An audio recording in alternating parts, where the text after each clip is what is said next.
भूखे पेट भजन न होए गोपाला। तो आप मंदिर बनाइए, मस्जिद बनाइए, जो भी आपको बनाना बनाइए, रोजगार कितना दे रहे हैं, लोगों की सुरक्षा का क्या है? क्योंकि सवाल तो यही पूछे जा रहे हैं ना आपसे। सबसे पहले अगर सेफेस्ट सिटी अगर वुमेन्स का आएगा तो हमारा कोलकाता आएगा, पश्चिम बंगाल आएगा, पूरे भारत में हमारा सबसे अच्छा यहाँ डेवलपमेंट हो रहा। आप देख नहीं सकते, सोच नहीं सकते, कल कारखाने जो पुराने थे वो बंद हुए, वो तो सीपीएम का जमाना था, लेकिन हमारे जमाने में बहुत सारा डेवलपमेंट हुआ, मैं बता नहीं सकता हूं इतना। वो तो कांग्रेस के प्रवक्ता बताएंगे ना, रुक जाइए, बताएंगे। वैभव केतन और जायसवाल बताइए, पिछले 15 सालों में कितना डेवलपमेंट हो गया पश्चिम बंगाल में? क्योंकि अभी तो आप लेफ्ट के साथ ही चुनाव लड़े थे, पिछला भी, और इससे पहले लोकसभा चुनाव भी आप लगातार लेफ्ट के साथ लड़ रहे हैं, लेकिन कांग्रेस कहां खड़ी है इस वक्त बंगाल में? जी, सुप्रभात सभी को। जैसे हमारे अभी तृणमूल के जो प्रतिनिधि हैं वो बता रहे थे ना कि बहुत विकास हुआ है, मगर मैं बता नहीं पा रहा क्योंकि हुआ नहीं है तो बताएंगे क्या? अच्छा, अब आपका जो सवाल है कि कांग्रेस कहां खड़ी है, अभी मैं अगर देखिए, मैं आपके बीच में नहीं बोला सर, प्लीज। अभी मैं आपने पूछा कि कांग्रेस कहां है, तो मैं आपको अभी 24 घंटे पीछे चलता हूं बंगाल में, मुर्शिदाबाद के बेलडागा में, जहां एक परियायी श्रमिक जो बाहर काम करते थे उनकी वहां हत्या हो गई, मृत्यु हो गई, उनका शव वहां आया था, उसको लेकर लोग वहां आंदोलन कर रहे थे, सड़कें जाम थी, ट्रेनें जाम थी, वहां एक स्थिति वहां खराब थी। वहां कौन पहुंचा? वहां कांग्रेस पहुंची। कौन पहुंचे? अधीर रंजन चौधरी जी पहुंचे। तो यहाँ है कांग्रेस, जनता के साथ है। अब ये जो दोनों आपने जो शुरुआत में जो कही ना रस्साकसी, ये तृणमूल कांग्रेस और भाजपा बंगाल में रस्साकसी करती है, ये चुनाव के समय ये तेज होती है पर ये 12 महीने चलती है। उसका एकमात्र कारण यही है कि दोनों ही सरकारें, एक यहाँ जो 15 साल से चल रही है और जो केंद्र में चल रही है, दोनों ही सरकारों के पास जो जनता के मौलिक जो सवाल है, सवालों के उत्तर नहीं है कि उन्होंने क्या किया। अगर कोई भाजपा से पूछे कि आपने 2 करोड़ नौकरियां 20 साल में नहीं दे पाई, आपसे पूछे आपने काला धन की बात की थी, वो हुआ नहीं हुआ, देश पर कर्जा जो पहले कम था बढ़ गया, उसी प्रकार से आप अगर हम राज्य में आते हैं, चूंकि बंगाल की बात हो रही है, बंगाल के चुनाव के प्रेक्षित में, तो यहाँ बंगाल पे ही आते हैं कि बंगाल का जो माहौल है और यहाँ सबसे बड़ा जो मुद्दा है वो भ्रष्टाचार है। हमारे बंगला में एक कहावत है, मैं आपको बंगला में कहता हूँ, फिर उसका नंबर आपको मैं बता दूंगा उसका मतलब। वो कहते हैं कि तृणमूलेर एकटाई नीति, तृणमूलेर एकटाई नीति, दुर्नीति दुर्नीति दुर्नीति। दुर्नीति का मतलब यहाँ भ्रष्टाचार होता है। अगर उसमें हिंदी में अगर मैं ट्रांसलेट करूं तो भ्रष्टाचार ही तृणमूल का शिष्टाचार है।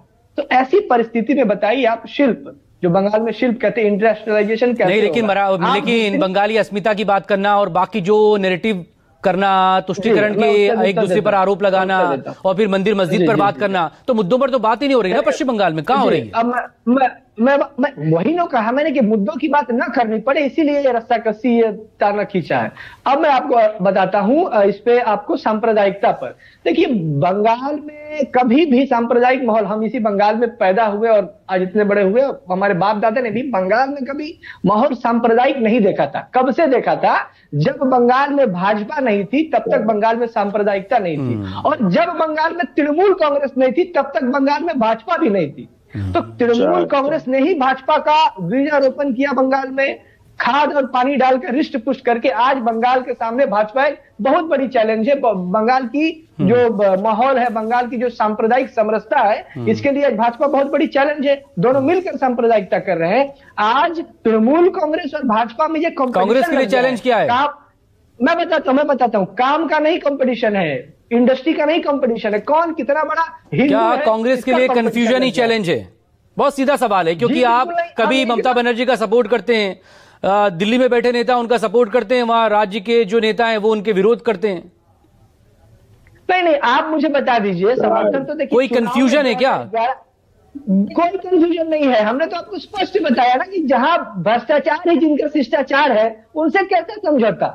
2011 में हमसे एक भूल हुई थी, हमने सरकार में समर्थन किया था, उसके बाद से एक चुनाव आप दिखा दीजिए जहां कांग्रेस और तृणमूल एक साथ चुनाव लड़ी हो। हम यहां डटकर इनसे लड़ रहे हैं, और अब बंगाल की जनता भी ये समझ रही है कि इस रस्साकसी की राजनीति से हमको थोड़ा सा एक क्विक रिस्पॉन्स सिंह साहब, चूंकि टीएमसी कांग्रेस दोनों ने आप ही पर आरोप लगाए, सवाल किए, तो प्लीज आप एक इस पर रिएक्शन दे दीजिए और इस पर भी बोल दीजिएगा प्लीज, बहुत छोटे में। फिर मनोज पांडे से बात करूंगा। अखिलेश यादव कह रहे हैं कि बीजेपी पश्चिम बंगाल में हार रही है और ममता जी वहां जीत रही हैं। दोनों पे बोलता हूँ। पहले तो अखिलेश यादव जी पे ही बोल देते हैं कि अखिलेश यादव जी तय कर लेंगे कि वो अपने सहयोगी टीएमसी के साथ हैं या कांग्रेस के साथ में है और पश्चिम बंगाल में उनका है क्या, ये तय कर लेंगे। दूसरी बात, अभी हमारे कांग्रेस के प्रवक्ता कह रहे थे, तो मैं कह रहा हूँ कि ये कंफ्यूज हो सकते हैं, इनके पार्टी के सब सुपर नेता राहुल जी कंफ्यूज हो सकते हैं। पश्चिम बंगाल की जनता नहीं कंफ्यूज है कि पूरब में आप किसी के साथ रहेंगे, पश्चिम में किसी के साथ रहेंगे, जुमे के दिन किसी के साथ रहेंगे, मंगलवार को किसी के साथ रहेंगे। अभी आप देखे होंगे ना, जब आम चुनाव हो रहा था तो ये कह रहे थे कि हम सब लोग एक साथ मिलके लड़ रहे हैं, लेकिन मिलके नहीं लड़ रहे थे। अब तीसरी बात मैं कहूंगा, इन्होंने बहुत बड़ी बात कही, भाई कम्युनल चीजों को करके जो आदमी देश की सत्ता पाया हो, देश का विभाजन किया हो, जिस समय ना भारतीय जनता पार्टी थी ना दूसरी पार्टियां थी, वो दूसरे पे कम्युनल का आरोप लगाते हैं। निश्चित तौर पे पूरे देश से कांग्रेस का इसी नाते सफाया हो गया कि कांग्रेस कम्युनल राजनीति करती है और देश की जनता जिसको चुनती है उसको आप कैसे कह सकते हैं। तीसरी बार देश की जनता अगर भारतीय जनता पार्टी की सरकार बना रही है, मोदी जी की नीतियों पर विश्वास कर रही है, तो आप करें नहीं, राहुल जी की नीतियों पर विश्वास करिए। राहुल जी की नीतियों पर आप मैं कह रहा हूँ आप लोग विश्वास कर सकते हैं। देश की जनता को भरोसा नहीं है क्योंकि देश की जनता लोकतंत्र को मानती है। राहुल गांधी जी कहते हैं भारत में लोकतंत्र ही नहीं। इसलिए मैं लास्ट में आपको कहूंगा, पश्चिम बंगाल में चुनौती के साथ ये कह रहा हूं, चाहे तो टीएमसी के प्रवक्ता लिख लें, कांग्रेस के प्रवक्ता लिख लें या समाजवादी पार्टी के प्रवक्ता लिख लें, भारतीय जनता पार्टी की पूर्ण बहुमत की सरकार बनने जा रही है। पूर्ण बहुमत की सरकार बन रही है क्योंकि काली पूजा को प्रतिबंधित किया जाता है, किसी दूसरे पूजा को नहीं प्रतिबंधित किया जाता है। नाउ 10 सेकंड कांग्रेस के लोग ठीक है, केतन जायसवाल दिए 10 सेकंड, बोलिए। पश्चिम बंगाल की जनता अभी जो प्रधानमंत्री हमारे सिंगूर आ रहे हैं, जिस सिंगूर के बारे में भाजपा अभी राजनीति कर रही है, तो क्या हमारे सिंह साहब को यह बात पता है कि क्या राजनाथ सिंह जी वहां भी आएंगे? क्योंकि इसी सिंगूर में ममता जी अकेले नहीं बैठी थी टाटा को उखाड़ने के लिए, राजनाथ सिंह भी साथ धरने पर बैठे थे। तो क्या आज प्रधानमंत्री राजनाथ सिंह जी को भी सिंगूर साथ लाएंगे, उनसे वहां माफी मंगवाएंगे? हम ये सिंह जी से पूछना चाहते हैं। और इसके बाद जो सिंगूर में टाटा का ये प्रोजेक्ट था, वो गुजरात भी गया था, ये भी उस वक्त सबने देखा था। चूंकि जिक्र करना इसलिए जरूरी है क्योंकि उस वक्त गुजरात के मुख्यमंत्री नरेंद्र मोदी ही थे ना। मनोज पांडे से बात करेंगे प्लीज।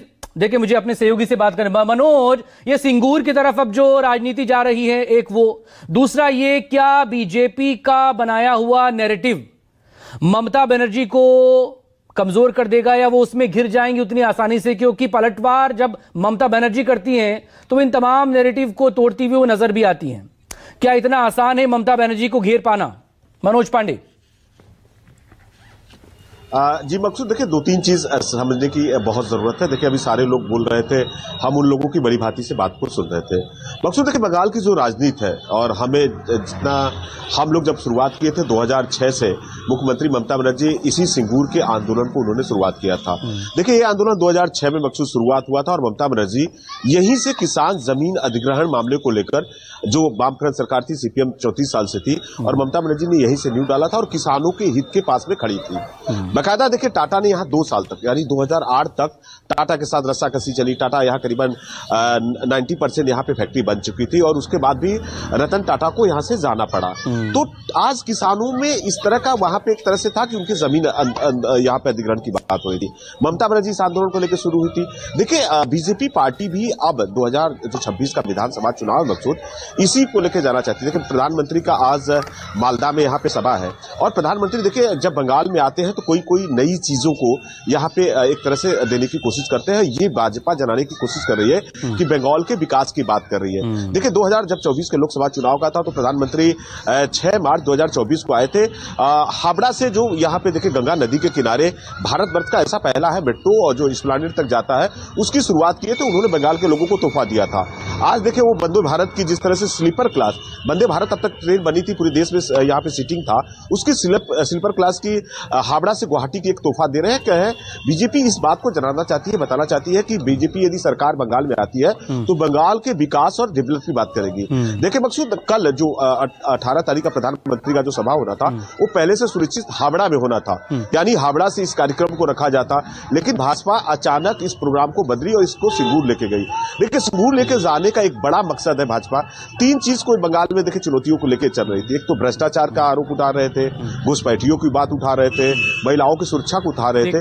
लेकिन अब जब प्रधानमंत्री की यहाँ सभा होगा, भाजपा एक मैसेज देगी कि बंगाल के लोग जिस सिंगूर की बात करते थे, जहां से आंदोलन शुरू हुआ था, अभी तक कितनी इंडस्ट्री लगी है, क्या लगी है, इन सब चीजों को। और एक बड़ा बात है मकसूद कि जब टाटा यहां से गई थी तो उस समय गुजरात में जो मुख्यमंत्री थे उस समय नरेंद्र मोदी ही थे।